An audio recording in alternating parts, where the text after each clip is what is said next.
You were telling me about your oh, so here it goes. So you were telling me about your daily practice. Yeah, so I was just saying that yeah, the last couple days anyway have been daily practice has been good. I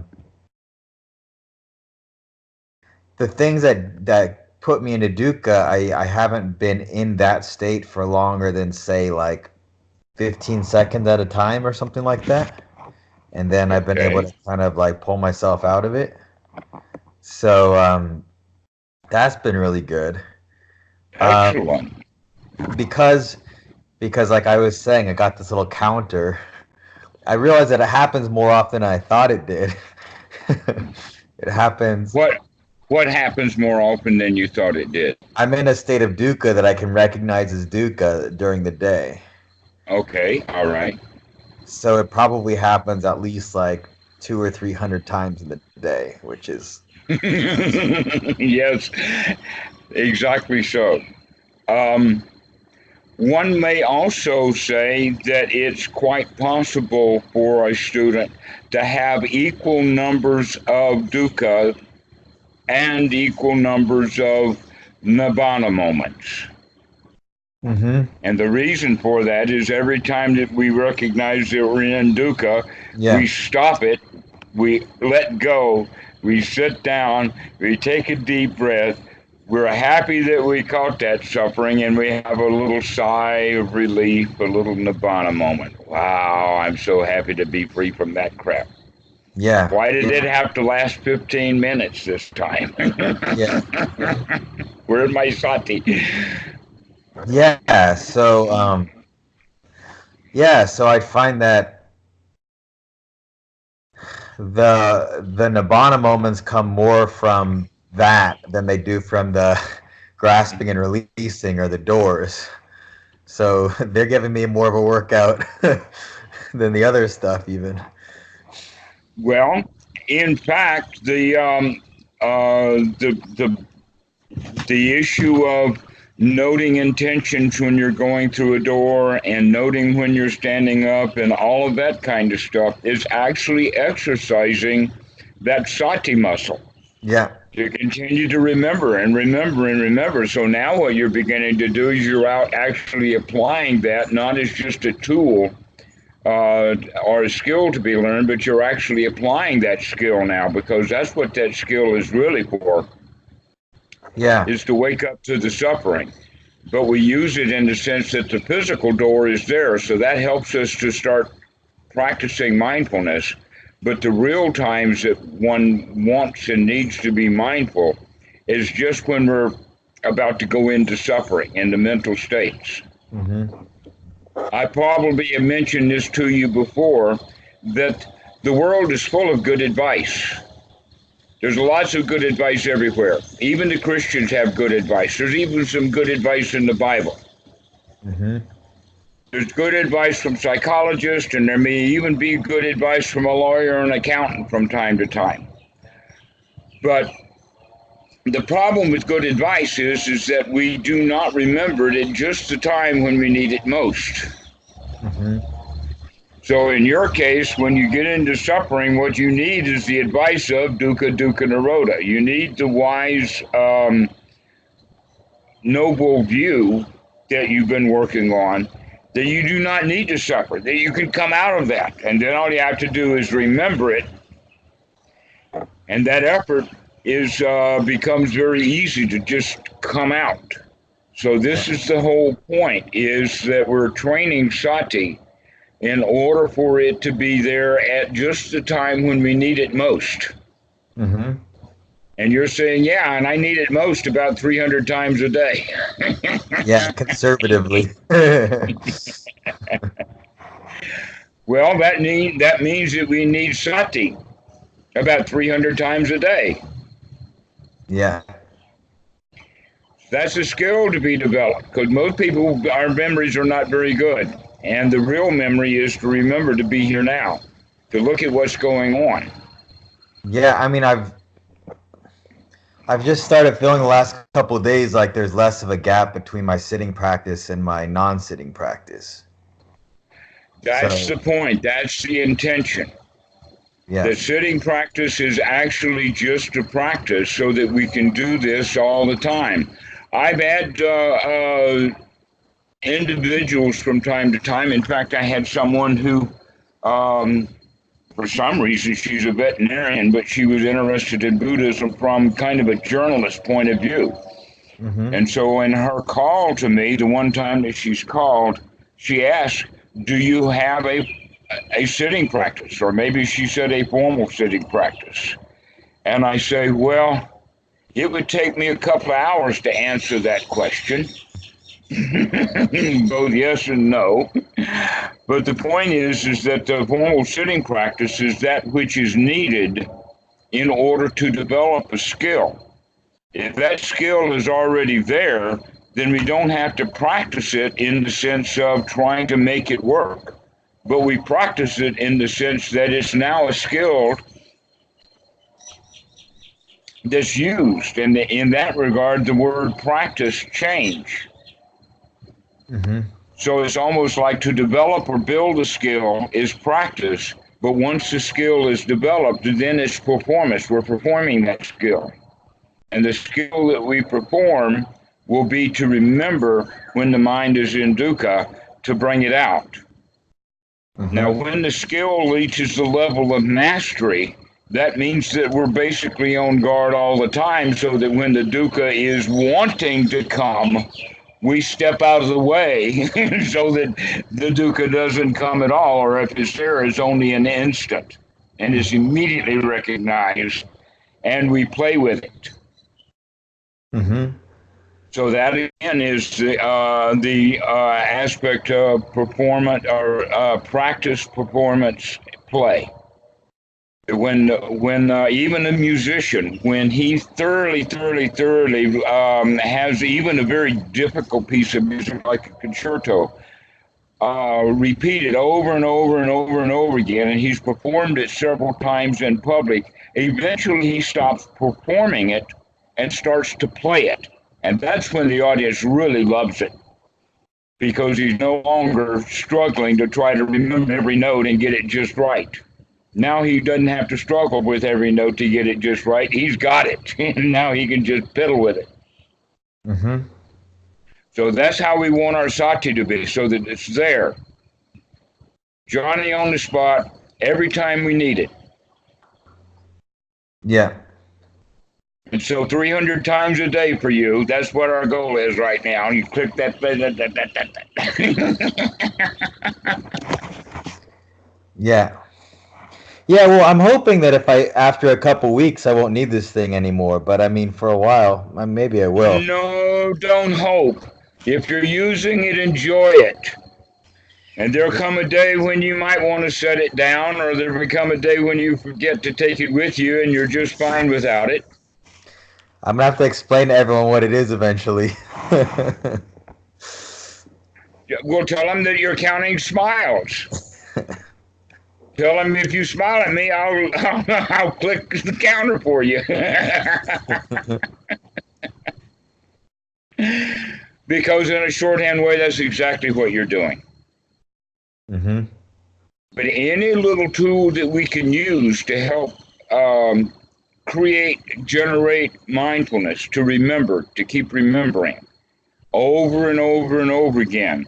And that gives us um, confidence that we can do this. Really strong confidence. The kind of confidence that would be coming from a winner, not a loser. Mm-hmm. Victims do not have confidence. They have doubt. They're looking for help. But the winner's attitude, in fact, the Buddha called himself the lion, pointing out that winners or that power mentality that comes from the confidence of being able to see this stuff by looking at it over and over and over again. And so the first knowledge or the first level is having that confidence that no matter how obstructed the mind gets, no matter how many times it goes into dukkha, I can catch it and pull it out. Mm-hmm. That's that first knowledge. That's the knowledge, by the way, that is not shared by ordinary people. That first knowledge is the first step of Sotapan, and it's a noble, super mundane perspective, that confidence that I can clean the mind out. I can get rid of whatever it was and come back to this present moment with a deep, happy smile and check things out the way that they really are. The way things really are is that this present moment is dukkha free for everyone. That all dukkha comes from uh, wanting things. That's future oriented. Wanting to fix things. That's the future oriented. Wanting to compare ourselves with people. Wanting to get rid of. It basically is all past and future oriented. That's the cause of suffering. In this present moment, there's nothing to do but just to enjoy it. So that's the indication of why I say it's a smile counter. Yeah. Because in order to smile, we got to be here now. Yeah.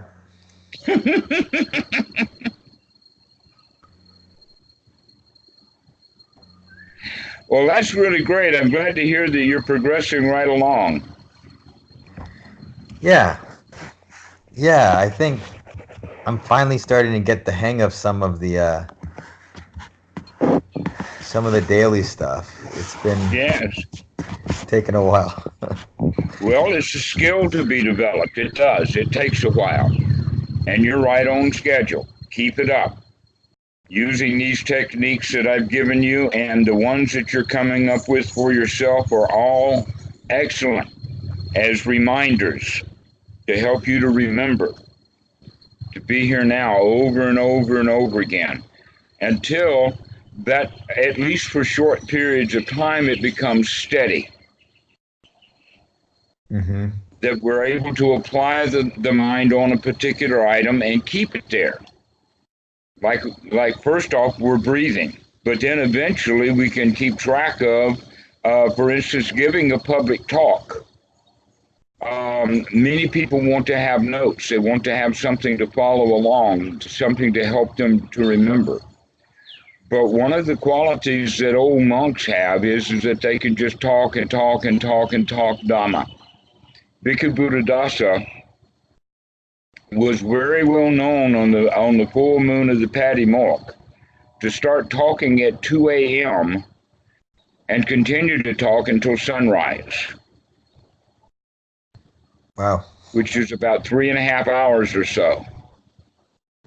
And he would talk until sunrise because then the monks would get up and take their bowls to go Pindabat. They were already there that.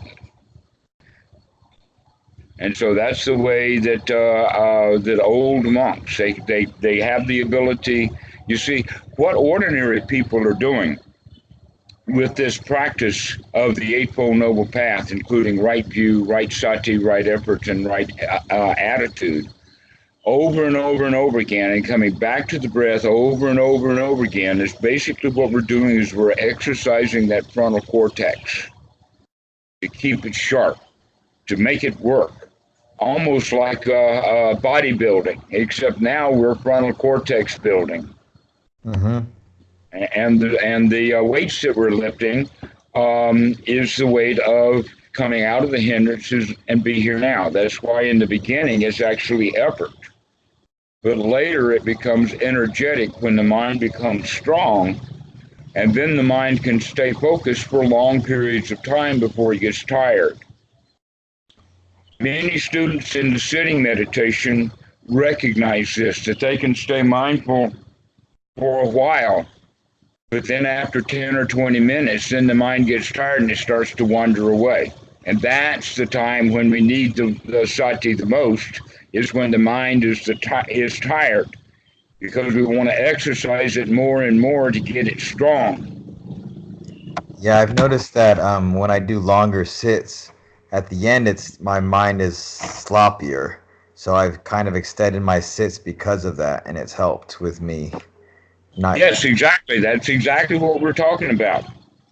Is to keep that mind focused by keep coming back. Now, there are things that can be done to help revive and get the mind going. One of them is number one on the list of Anapanasati, and that is take some deep breaths. Make sure that you're getting a lot of oxygen. Reoxygenate the brain. That most times what will happen is that the meditator sits and then they might be mindful of their breath, but they're not really taking those long, deep breaths that really oxygenate the system. And so when it is kind of funny that even though the levels of oxygen in the blood look to be 100% one way or the other, basically what happens is that due to survival stuff that's built into our genes, that when the frontal cortex cannot get enough oxygen and still maintain the oxygen levels, it will actually start to shut down. This is what we mean by getting mentally tired, is that we can't focus, we can't see straight. That's because the body has already taken the blood away from the frontal cortex and is giving it to the more important parts of the brain. The anterior cortex is going to keep your heart pumping, keep you breathing a little bit, to keep you alive. So it goes back into survival mode. You've probably heard of Maslow's hierarchy.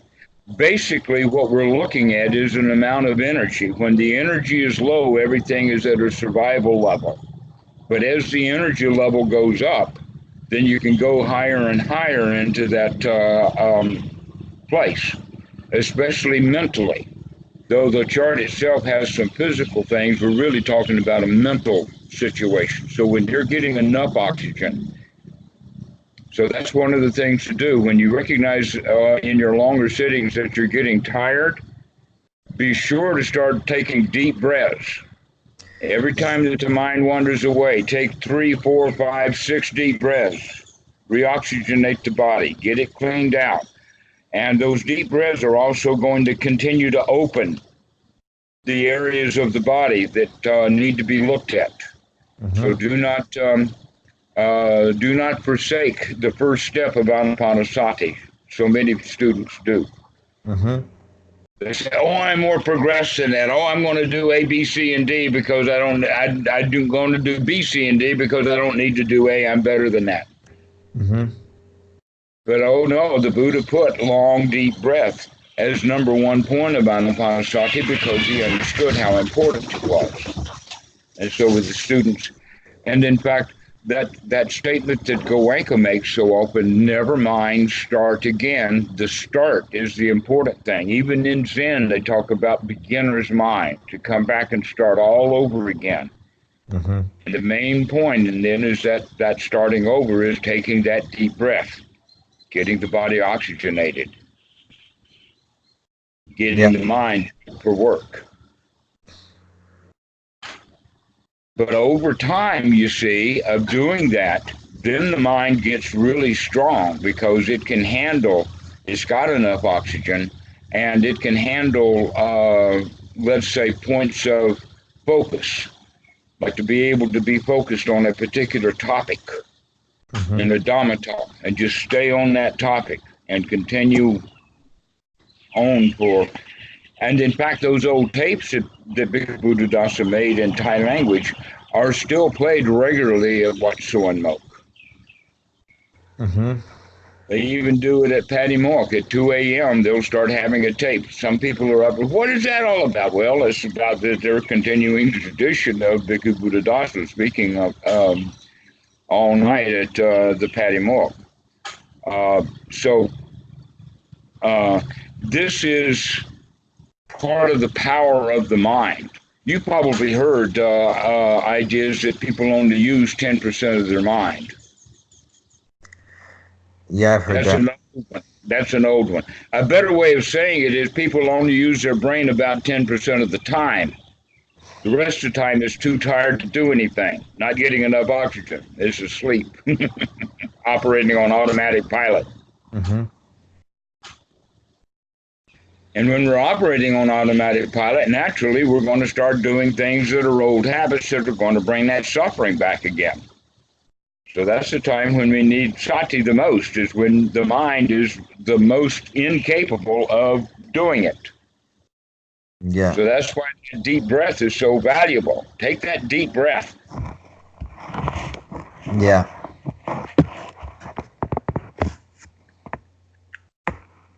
One of the things that you had also mentioned that we can review is the idea of whenever you're around other people. That you were telling me that when you left a conversation that you would have tension in your neck. How is that going for you? Good, because of this thing. It's not usually for that one. Yeah, it was mostly that I would kind of repeat certain parts of it in my head. Irrespective of what the conversation was, it could even be with like a cashier or something. It didn't really matter. It's like a Mm-hmm. sort of obsessive thing. Um, yeah, I haven't done that in the last couple days. Um, just having even the counting doesn't even matter. It's just having something to click is helpful. Uh-huh. Exactly.